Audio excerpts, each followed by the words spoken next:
3. Bab.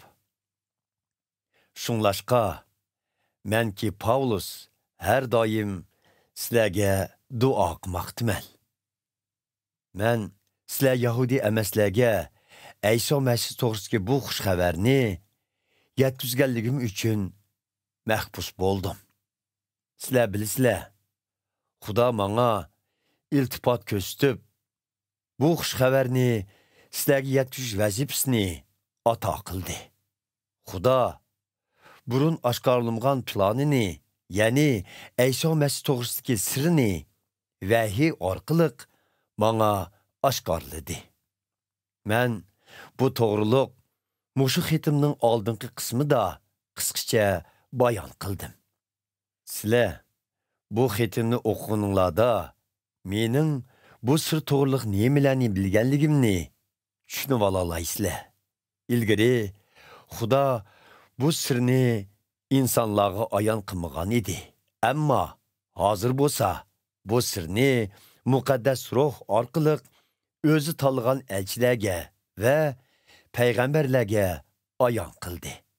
Bu sir Yahudi emaslarningmi bu xushxabarga ishonish orqali Yahudilar bilan birga Xudo ato qildigan haqiqiy boyliqqa mirosxo'r bo'lishini, shundaqla ularning Yahudilar bilan birlikda bir tanning a'zolari bo'lib, Xudoning İsa Məsih orqali bergan qutquzilish to'g'risidagi va'dasidan o'rtaq bahramon bo'lishini o'z ichiga oldi.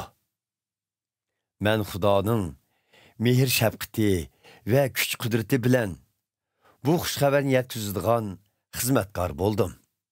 Men Xudoning muqaddas xalqi ichidagi eng arzimas biri bo'lsam-mu, Xudo menga mehr shafqat ko'rsatib, meni İsa Məsih orqali erishadigan va insonlar tasavvur qilolmaydigan haqiqiy boyliqni Yahudi emaslarga yetkazib berishga tanladi.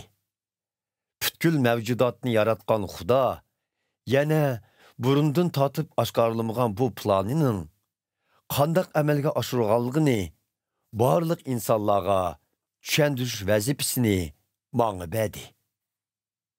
Xudoning maqsadi bugungi kunda Yahudilar va Yahudi emaslardan shakllangan e'tiqodchilar jamoatchiligi orqali ko'p taraflik donoligini osmondagi hukmron va huquqdor bo'lgan farishtalarga bildirishdan iborat. Bu Xudoning dünya oprida bo'lishdan ilgari planlagan ve hazır Rabbimiz İsa Məsih orqali amalga oshirgan irodasiga uygundur. Biz İsa Məsihga mansub bo'lganligimiz ham uningga e'tiqod qilganligimizdan yuragimiz to'q holda ishonch bilan Xudoning oldiga bora olamiz. Shunga mening sizlar uchun tatgan azob oqibatlarimdan ruhsizlanib ketmay, aksicha buningdan faxrlanishinglarni o'tinaman.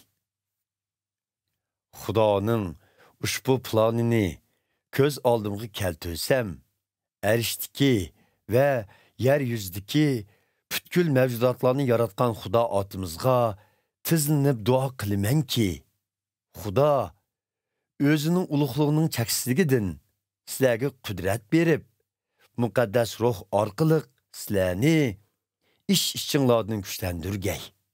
Shunda qilib, İsa Məsih e'tiqodinglar orqali har doim qalbinglarda bo'lg'ay. Hayotinglar Xudoning mehr muhabbatida yiltiz tortib, mustahkamlangay. Bu orqali sizlar Xudoning barliq muqaddas xalqi bilan birga İsa Məsihning mehr muhabbatining naqadar mo'l, zo'r, cho'nqur va cheksiz ekanligini tushunalaysizlar. Garchi İsa Məsihning mehr muhabbati inson tasavvuridan hassilab holqib ketgan bo'lsa-mu, sizlar buni to'nib yetgaysizlar. Shundoq bo'lganda sizlar Xudoning mo'l kamolati bilan to'ldirilsizlar. Barliq shon sharaf Xudoga mansub bo'lg'ay. U hayotimizni namoyon bo'layotgan ulug' kuch qudrati orqali barliq tilagimiz va o'ylig'imizdanmi ko'p ishlarni qila oladi. Barliq shon sharaf, e'tiqodchilar jamoatchiligi va Ayso Masih orqali Xudoga abadil abad mansub bo'lg'ay. Amin.